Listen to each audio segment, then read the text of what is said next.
Good afternoon, and thank you, and wow, I am so privileged and so honored to be sharing this afternoon with all of you and these incredibly amazing women that are being honored today.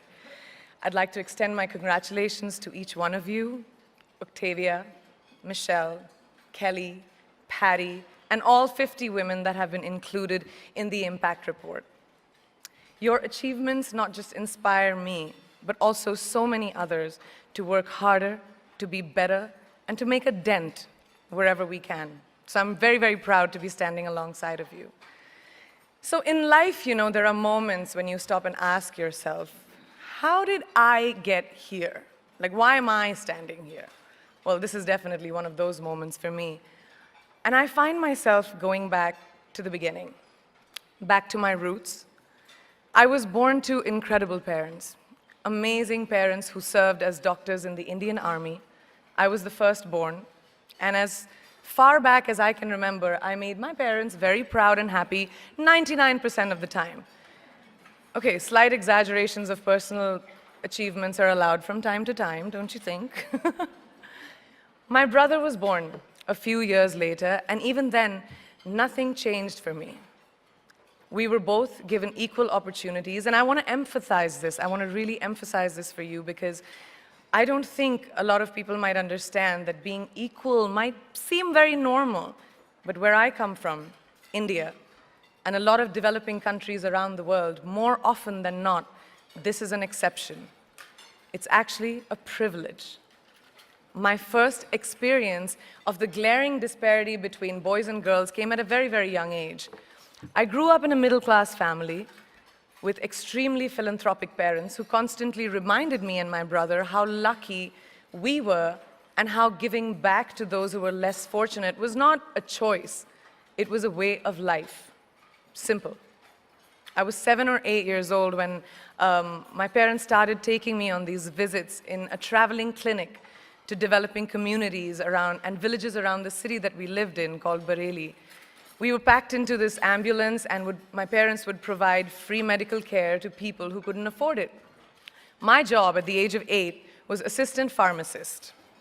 So I would count all the medicines, put them in an envelope, and give it out to patients, and I really took my job very seriously, very seriously.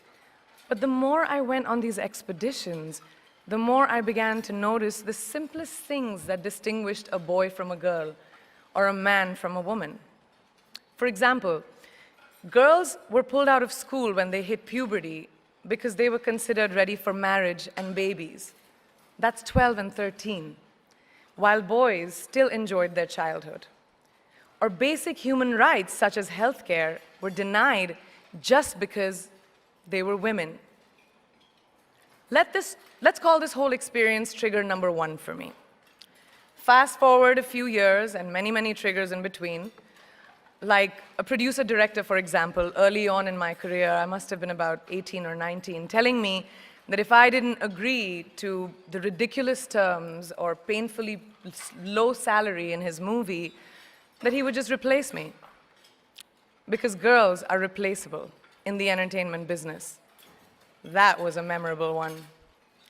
Made me decide to make myself irreplaceable.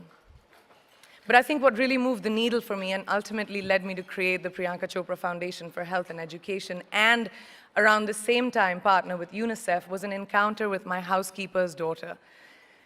About 12 years ago, I came home from set early one day, and she was sitting in my library reading a book. And she must have been 8 or 9 years old, and I knew she loved reading. So I asked her, I was like, it's a weekday, why aren't you in school? And she said, oh, I don't go to school anymore. So I went and asked her mother, and I said, why isn't she in school? And her mom said that her family couldn't afford to send her and her brothers to school, so they chose the boys. The reason, she would eventually get married, and it would be a waste of money. I was completely blown, and it shook me to my core. Eventually, I decided to cover the cost of her education so that she could continue to learn, because education is a basic human right.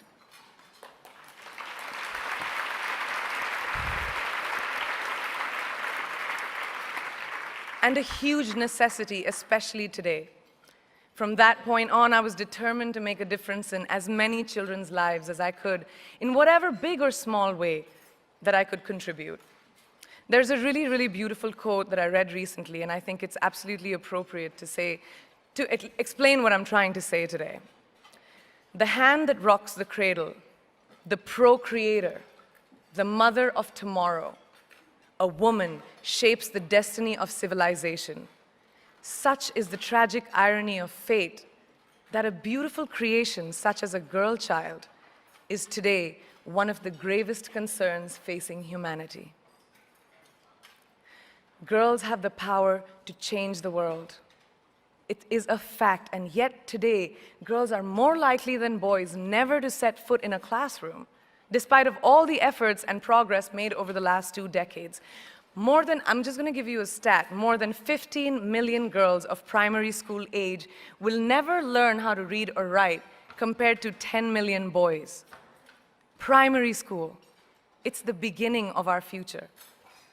Over the last 11 years, I have witnessed firsthand the incredible work that UNICEF does for children around the world, especially victims and survivors of child marriage, displacement, war, sexual violence. But there is still so much work to do. And for me, that is the fuel to my fire. The reason I'm so committed to this cause, and that is where my passion stems from, because I know that a girl's education not just empowers families, but communities and economies. A result of her education, we all do better. It's just as simple as that. As entertainers and influencers sitting in this room, I feel that it's our social responsibility to be a voice for the voiceless, which is why I applaud each and every woman in this room for being such a badass.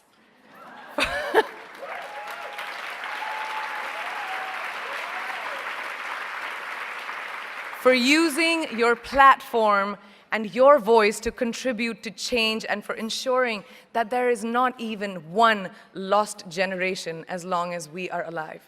I'd like to thank Variety and all of you for encouraging me and all of us in this room to keep going and fighting on. Thank you so much.